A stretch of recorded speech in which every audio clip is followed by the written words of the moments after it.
nossa aula de escatologia, Pedro, o apóstolo, disse: convém que o céu contenha Jesus até os tempos da restauração de tudo, dos quais Deus falou pela boca de todos os seus santos profetas desde o princípio. Enquanto os céus ocultam Jesus com longanimidade, o Evangelho é anunciado, e o mistério da injustiça humana se processa paralelamente. Isso aqui é joio e trigo. Então os céus estão ocultando Cristo, o Evangelho está sendo anunciado e pregado. Ao mesmo tempo, o joio está tomando conta, a malignidade, a maldade, ambos juntos, até a ceifa. Mas o tempo do fim será marcado pelo reto juízo de Deus sobre os vasos da ira, ajustados para a perdição, que justificam, ajustados. Sobre a última geração será despejado um dilúvio de julgamentos jamais experimentados na terra, nem mesmo nos dias de Noé ou de Ló. Bem, esse juízo final aqui não tem paralelo, ele vai ser maior do que o dilúvio, maior do que a destruição de Sodoma e Gomorra. Vamos ver aqui. Deus formou dois tipos de vasos da grande massa da humanidade caída: vasos da ira, vasos enchidos de ira, como um vaso de vinho é um vaso cheio de vinho. Cheios estão do furor do Senhor. Nesses, Deus está disposto a mostrar a sua ira, isto é, a sua justiça punitiva e a sua inimizade ao pecado. Isso deve ser mostrado a todo mundo. Deus mostrará que odeia o pecado. Ele também fará conhecido o seu poder. É um poder de força e energia, um poder castigador, que opera e efetua a destruição daqueles que perecem. É uma destruição que procede da glória do seu poder. Henrys, 2008. Ele comenta sobre o ponto de vista do Henrys, sobre o que é um vaso da ira. O vaso da ira, de acordo com Henrys, é aquele que, assim como o vaso de vinho só pode conter vinho, por isso que ele é um vaso de vinho, um vaso de ira ele só pode conter a ira também. Então aqui está um copo, né? Este é um copo próprio para água, ele só pode conter água.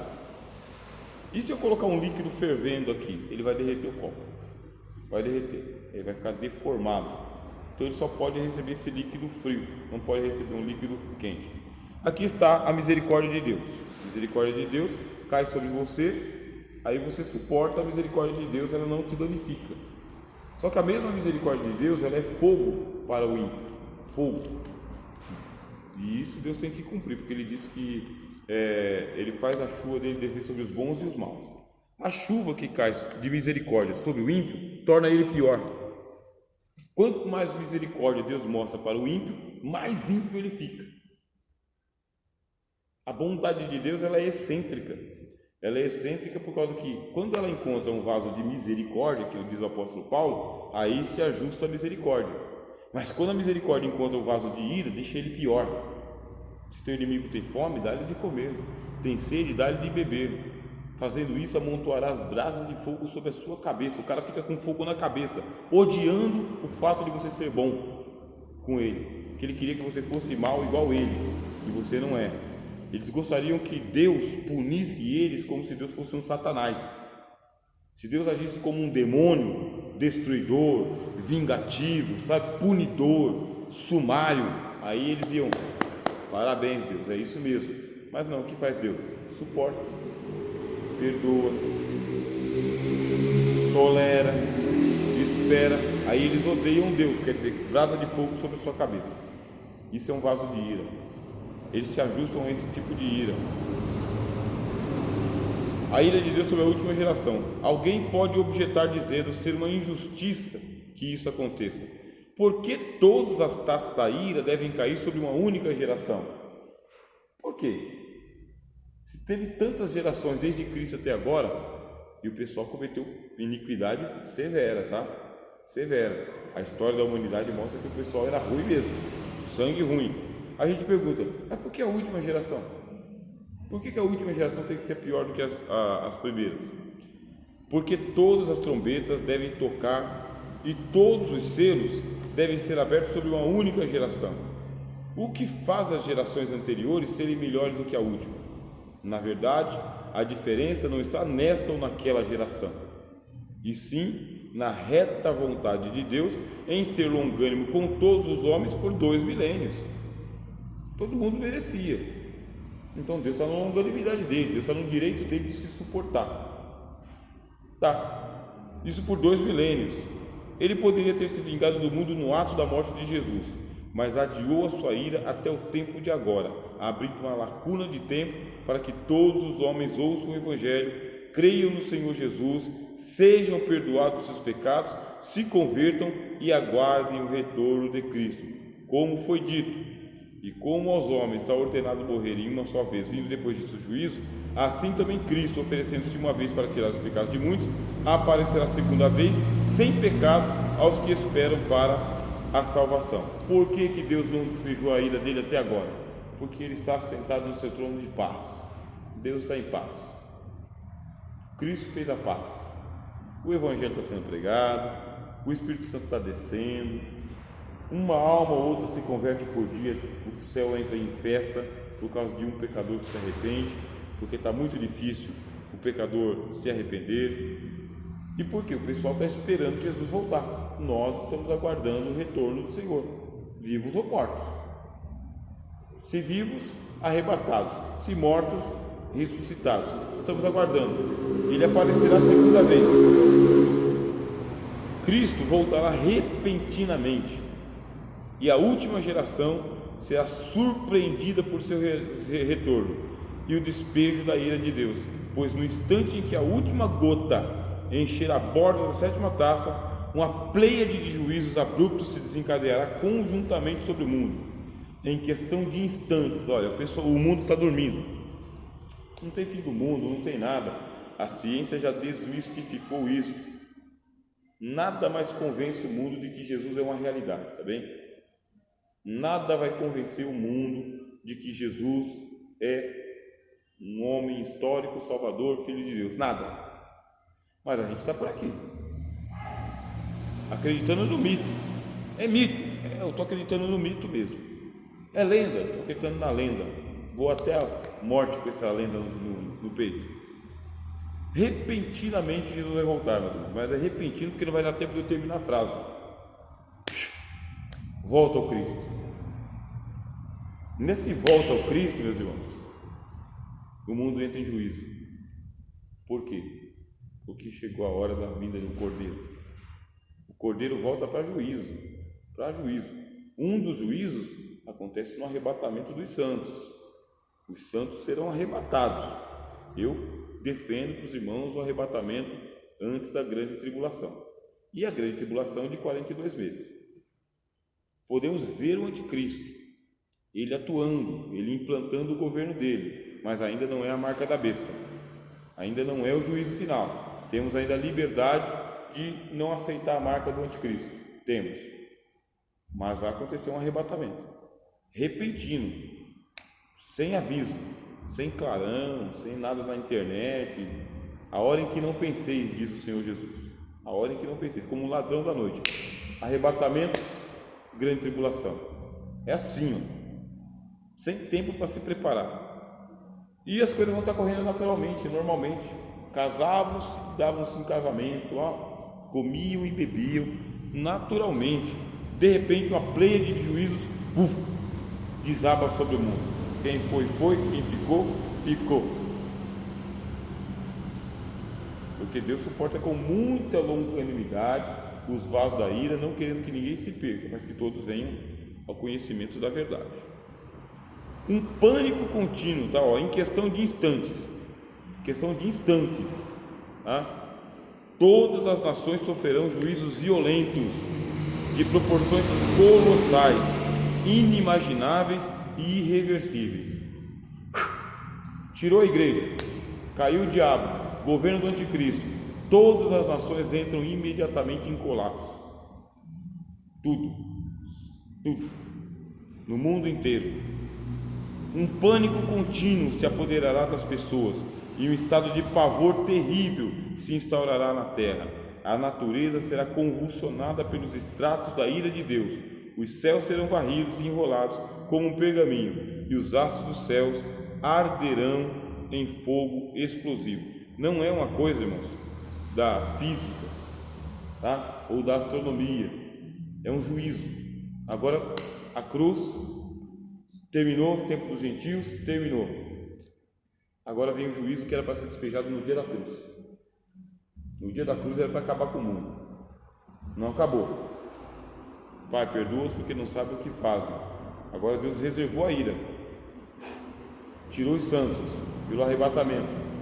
Na grande tribulação Ele vai preservar o povo dele ainda, porque vai ficar uma turma aqui, uma turma que é convertida na grande tribulação, fica até o fim. É isso que eu ensino para os irmãos, mas não sabemos quem é, não sabemos. Só que o mundo entra em convulsão, imediatamente o mundo entra num parafuso. A visão de Isaías é que a terra bambeia como um ébrio, tá? A terra inteira fica balançando como um ébrio. Isso aí ele viu, tá? Isaías viu a terra balançando como um ébrio. Palavra de Jesus: e haverá sinais no sol, na lua e nas estrelas, e na terra angústia das nações, em perplexidade pelo bramido do mar. Vai acontecer alguma coisa que é juízo de Deus. Não é fisiológico, tá? Não é geológico, não é lei da natureza natural, não é mais coisa natural. Agora é julgamento mesmo. Terra obedecendo, mar obedecendo, céu obedecendo, é intervenção divina. Homens desmaiando de terror na expectação das coisas que sobrevirão ao mundo, porquanto as virtudes dos céus serão abaladas. Lucas 21, 25, 26. Juntamente com terremotos, fomes e pestilências, Jesus vaticinou que haverá nesses últimos dias coisas espantosas. Ao mencionar essas coisas espantosas sem especificá-las, Jesus pode ter feito uma referência à queda de meteoros, furacões, tufões, tornados, erupções vulcânicas e acontecimentos terríveis. Agora já estamos aqui no terreno da grande tribulação propriamente dita. A gente tem dificuldade em dizer qual que é a cronologia dos fatos. Cronologia é o passo a passo. A gente tenta montar uma cronologia, mas é mais ou menos, sabe, o que diz o apóstolo Paulo, ante o toque da última trombeta. Não sabemos que última trombeta é essa. A trombeta é de Deus. Voz do arcanjo, diz o apóstolo Paulo. No mundo espiritual vai se ouvir a voz do arcanjo, porque diz assim: dada a palavra de ordem. A palavra de ordem vem do trono de Deus. Então, dada a palavra de ordem, ante o toque da última trombeta, porque a trombeta soará e os mortos ressuscitarão incorruptíveis, e nós, os que ficarmos vivos para a vida do Senhor, seremos arrebatados juntamente com Ele nos ares a encontrar o Senhor. É o que diz o apóstolo Paulo. Então a gente tenta montar uma cronologia mais ou menos assim na hora da nossa pregação. Deus olha para Cristo e fala: chegou a hora. Quando Deus diz dá a ordem, chegou a hora, volta, que o Cristo se levanta. Pode ser, seja bem-vindo, meu gente. Tranquilo. Quando Deus dá a ordem, aí toca-se a última trombeta. Essa trombeta é para ressuscitar os mortos. É a trombeta da ressurreição dos mortos. Bem? Ao ouvir a trombeta, os mortos ressuscitarão incorruptíveis. Aí o apóstolo Paulo fala da voz do arcanjo, porque a voz do arcanjo ele dá ordem aos anjos dele. O arcanjo só manda nos anjos dele. Esse arcanjo aqui, o único arcanjo que a Bíblia revela é o arcanjo Miguel, que está em luta contra o diabo nas regiões celestiais. Então a voz do arcanjo, a trombeta de Deus, não confundir a voz do arcanjo com a trombeta de Deus, e a palavra de ordem. Nessa hora Jesus volta. Esse voltar de Jesus, ele volta, mas os santos são arrebatados até as nuvens. A Bíblia diz: ao encontrar o Senhor nos ares. Quer dizer que ele não vem aqui para pisar na terra, ele vem até os ares. Ele vem até os ares e os santos são arrebatados. Só que quando os santos são arrebatados, quando chega lá, a multidão de ressuscitados já está lá.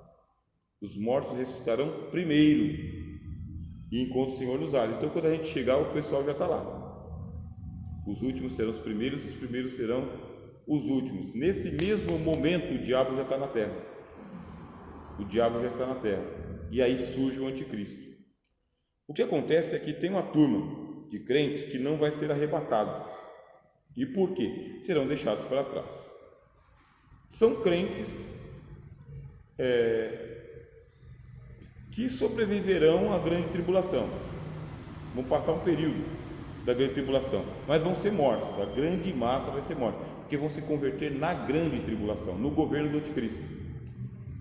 Porque no governo do anticristo, agora que os santos foram arrebatados, a igreja que ficar aqui, essa igreja de parede, de pedra, de instituição, de patrimônio, vai ficar crente para trás demais, pastores, bispos, evangelistas, membros, vai ficar gente para trás demais, mas é crente, e vão perceber que a igreja foi arrebatada, os santos foram arrebatados, vão perceber que aconteceu o arrebatamento da igreja, que Jesus voltou, vão perceber, e agora? Mas não foi para o arrebatamento, não foi para o céu, e se aceitar o sinal do anticristo, também não vai nunca. Esses aí são os mártires da grande tribulação, que vão se converter na grande tribulação, na grande. Aí o pessoal fala, mas eles vão se converter sem o Espírito Santo? Não, não dá para se converter sem o Espírito Santo, tá bem? Heresia isso aí, heresia. Só dá para se converter pelo Espírito Santo. Ele convencerá o mundo da justiça, do pecado e do juízo. Ele, o Espírito Santo. O Espírito Santo estará convosco para sempre. Faça o bem. O Espírito Santo vai estar presente aqui na grande tribulação. Mas o que a gente pensa que a atuação do Espírito Santo durante a grande tribulação volta a ser como era no Velho Testamento. Como? Sobre uns poucos irmãos, tá? Sobre os poucos, igual no tempo de Moisés. Não é que o Velho Testamento voltou, não é isso, o Velho Testamento já é velho. O autor dos Hebreus falou que o Velho Testamento só foi até a vinda de Cristo. Veio o Senhor, acabou o Velho Testamento. Mas agora o Espírito Santo ele vai atuar como nos moldes do Antigo Testamento, sobre os 144 mil que são selados com o Espírito Santo. Esses aí, eles recebem o Espírito Santo, e as poucas vidas que vão se convertendo durante a grande tribulação, mas que não vivem, são martirizados. É o que diz Apocalipse capítulo 13: faz que sejam mortos todos aqueles que não receberem o sinal da besta. Não recebeu?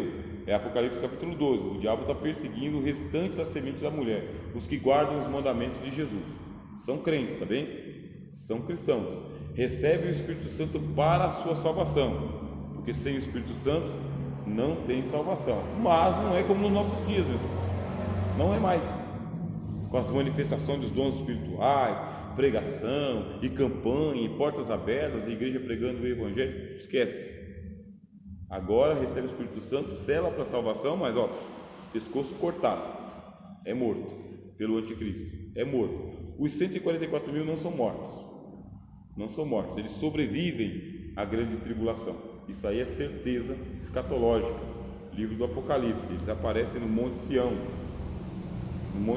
eles não são mortos, não se casam também, eles não se casam, eles são testemunhas do Senhor Jesus, testemunhas, e seguem o Cordeiro para onde quer que ele vá. É o que diz a Bíblia. Não sabemos quem são os 144 mil, onde eles estão, mas na grande tribulação eles surgirão como os pregadores do Evangelho, os pregadores. E os pregadores do Evangelho nos moldes dos apóstolos, tá? Porque não existe dois evangelhos, Evangelho do Reino e Evangelho da Graça. O Evangelho do Reino e o Evangelho da Graça é um só, porque senão o apóstolo Paulo mentiu. Paulo disse: não há outro evangelho, é um só, que vos anuncio. Então o que eles vão pregar? Eles vão pregar o Evangelho do Senhor Jesus, como nós pregamos também. O que vai mudar agora é a ênfase. A ênfase agora é: salva-te pela tua vida. É o Evangelho do martírio. Ser fiel até a morte e dar-te a coroa da vida. O Evangelho da Graça que a gente prega hoje é o mesmo Evangelho do Reino. Só que qual que é a nossa ênfase hoje? Nossa ênfase é saúde, prosperidade, cuidado com a família.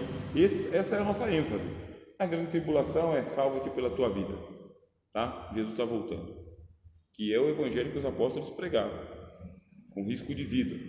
É o evangelho que os mártires pregam hoje, com risco de vida. Os 42 meses de juízo. Ao iniciarmos o estudo das profecias apocalípticas, nos deparamos com o termo taxei, ou taquei, pois o retorno de Jesus acontecerá rápida, repentina, expressa e apressadamente. Em questão de instantes, tudo nesse mundo ficará em ruínas. Será uma concatenação de acontecimentos mundiais que envolverão a todos os moradores da terra. Não haverá nação para onde fugir, nem lugar para se esconder. Ao lermos os 22 capítulos da revelação do Apocalipse, ficamos imaginando as cenas se desenvolvendo como uma filmagem quadro a quadro, passo a passo. Mas essa impressão é de aspecto psicológico, ou seja, nós estamos acostumados a enxergar a realização das coisas em uma perspectiva cronológica, temporalizada, microcósmica. Apesar do muito que aprendemos ultimamente sobre a crítica literária e a crítica retórica dos textos, inclusive os bíblicos, nossa mentalidade positiva tende a ler tudo em termos de realidade física e de linguagem direta.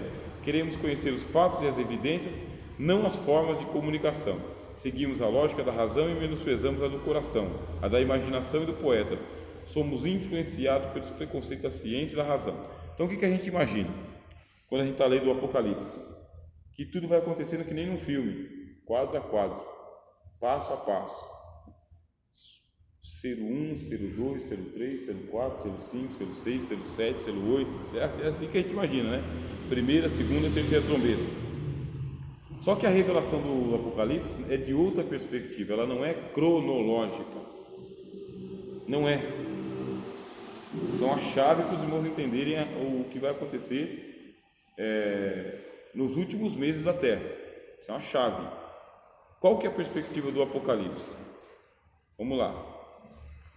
João foi chamado ao céu para receber a profecia em espírito, de forma prospectiva, ou seja, olhando o todo conjuntamente. O que é um prospecto? Prospecto é um papel que você leva na mão, você pega na mão, você olha para o papel, você vê tudo de uma vez só. Isso é um prospecto. Então, no fim do mundo, o que fez Deus? Pegou João, levou para o mundo do espírito, porque não daria para ele ver as coisas espirituais no mundo da terra. Não daria. Levou para o mundo do espírito. Agora ele abriu o espírito, ou os olhos de João. Abriu. Agora João está no mundo de Deus, preparado e pronto para receber as revelações. Ele recebe em forma de prospecto, tá? Tudo aconteceu aos olhos de João em um lapso de tempo. E quando retornou ao seu estado natural, tinha em mãos o Apocalipse de Jesus Cristo com a duração de 42 meses. Em outras palavras, preste atenção, ó, 3 anos e meio passaram diante dos olhos do profeta em questão de poucos segundos. Castiçais, selos, trombetas, taças e outras centenas de símbolos ficaram impressos no espírito de João, a quem Deus revelou o fim do mundo. Foi o seguinte, ó, sou João, fui arrebatado, acordei. Isso que eu fiz aqui, ó, acordei, foi o arrebatamento de João. Foi só isso aqui, ó. Quando o camarada fez isso, que ele voltou, 42 meses de revelação, numa piscada de olhos. Ele não percebeu, ele voltou no tempo, ou ele passou no tempo, mas quando ele voltou para o corpo, não tinha passado tempo nenhum, foi só um piscar de olhos. Só que quando ele acordou do arrebatamento em espírito, ele estava com o Apocalipse na mão. 42 meses de revelação em um arrebatamento de sentidos. 42 meses. Ele viu as taças, viu os selos, as trombetas, os furacões, os tufões, os maremotos, os cavalos. Ele viu tudo nessa piscada de olho assim. Estava tudo na mão dele. Tudo. O Apocalipse aconteceu de uma vez só. Rompeu os selos, tocou as trombetas e tocou as taças. É assim que acontece nos 42 meses. É um juízo final. Os juízos do Apocalipse cairão sobre o trono da besta. Esta é a chave para entender a gravidade dos acontecimentos finais. Não tem como a gente pensar, mas é muita coisa para uma geração só. Não é muita coisa porque quem está sendo julgado? O anticristo. Quem está sendo julgado? O dragão está sendo julgado. Quem está sendo julgado? Os adoradores da besta.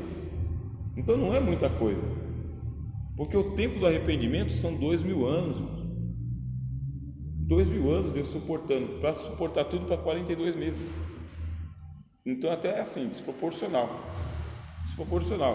A última geração é a geração do juízo final, porque está o diabo no mundo, dentro do mundo, está dentro agora o diabo no mundo, com o anticristo e os adoradores da besta, que são os inimigos de Jesus e da igreja, tá? E perseguidores da igreja. Eles vão perseguir o povo aqui que fica para trás e vai perseguir com malignidade, maldade. Não vai querer saber que você é branco, negro, rico, pobre. Vai querer saber que ficou para trás e que tem esperança de salvação em Jesus. Isso aí o diabo detesta. Não se trata de julgar as nações ímpias pelo fato de serem injustas, mas por estarem sob o domínio do anticristo. Todas as nações formarão uma confederação de povos anticristãos. Nesse tempo da grande tribulação, a Bíblia vai ser varrida da terra, a Bíblia cristã. Acaba com isso. Qualquer menção durante os 42 meses, tá bem? Qualquer menção ao nome de Jesus, morte sumária, perseguição, prisão, né? E tormento ou tortura, sumariamente. É uma confederação de povos que vão banir todos os símbolos cristãos. E aqui entra a Igreja Católica, que vai sustentar o cristianismo católico naquele tempo também. A Igreja Católica, ela vai ser destruída na grande tribulação. Não só a Igreja Católica, todas as igrejas, luteranas, calvinistas que ficarem para trás aí, pentecostais, neopentecostais, é a destruição dos templos cristãos no mundo inteiro e de qualquer simbolismo cristão, qualquer coisa. É um ódio generalizado e um ódio do tipo Faraó, um ódio que o Senhor Jesus falou: o pai entregará o filho à morte e o filho entregará o pai, e a nora a sogra. Os inimigos do homem serão seus próprios familiares. Haverá uma delação. O pessoal vai entregar mesmo, de bandeja. Não é difícil, né? Pelo sistema de monitoramento que tem aí, não é difícil. Eu fiquei para trás. Já vai para o banco de dados, sabendo que eu sou crente, pastor, professor de teologia. Fiquei para trás. O que o governo vai fazer? Já vem em mim na hora. Isso é espiritual mesmo, não é só uma coisa mecânica ou eletrônica, é espiritual. O inferno se abriu, já vem atrás de mim, já vou preso. No que eu vou preso, ou aceita o selo do diabo, a marca da besta, ou então fico preso e sou torturado e morto, no automático. Não dá tempo de voltar para casa, ninguém volta para casa. Palavra do Senhor Jesus: quem estiver nos montes, pula fora. Aí é simbólico também. Deus usou ali Jerusalém como símbolo. É uma perseguição generalizada no mundo inteiro, para não ficar um filho de Cristo na terra. Apocalipse capítulo 12, pode ler. Perseguir o restante da semente da mulher, os que guardam os mandamentos de Deus e o testemunho de Jesus.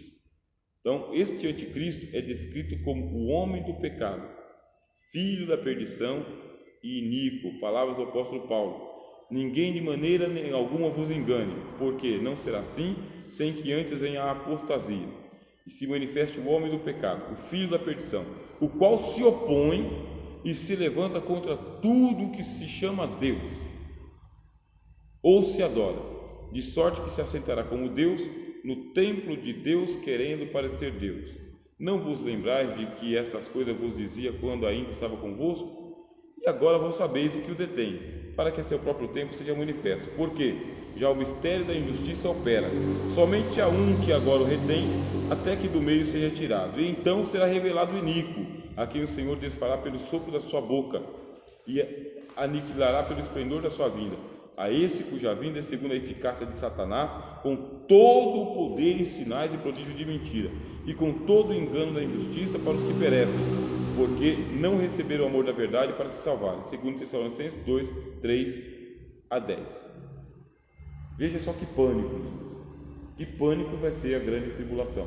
Um juízo que Deus vai mandar sobre a última geração. A turma que ficar para trás vai ser capturada imediatamente, já mandado para as masmorras que tem que ir. O começo da perseguição é contra os cristãos, mas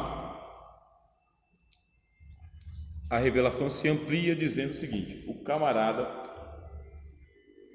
ele vai se apresentar como o próprio Deus, a divindade, e ele vai fazer uma perseguição peremptória contra todas as religiões do mundo, o poder destrutivo que ele vai ter. E não é um ateísmo, tá? Não é para não crer em Deus, é para crer nele como Deus.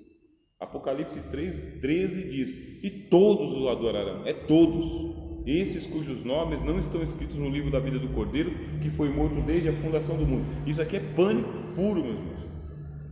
É um cenário de terror, é o próprio inferno, é o inferno na terra. Nabucodonosor, vocês lembram? Levantou a estátua e falou: todos adorem a estátua de Nabucodonosor, e quem não adorar vai para a fornalha. Chegou a hora, a grande tribulação é isso aí. O anticristo vai exigir a adoração, que não é difícil pelos aplicativos, né, meu irmão? Não é difícil pelas câmeras, não é difícil. Ó, meu computador tem uma câmera, o meu celular ele tem sensor de biometria, então só abre com a minha digital. Chegou a hora da adoração, entra no teu celular aí e adora. Clica aqui.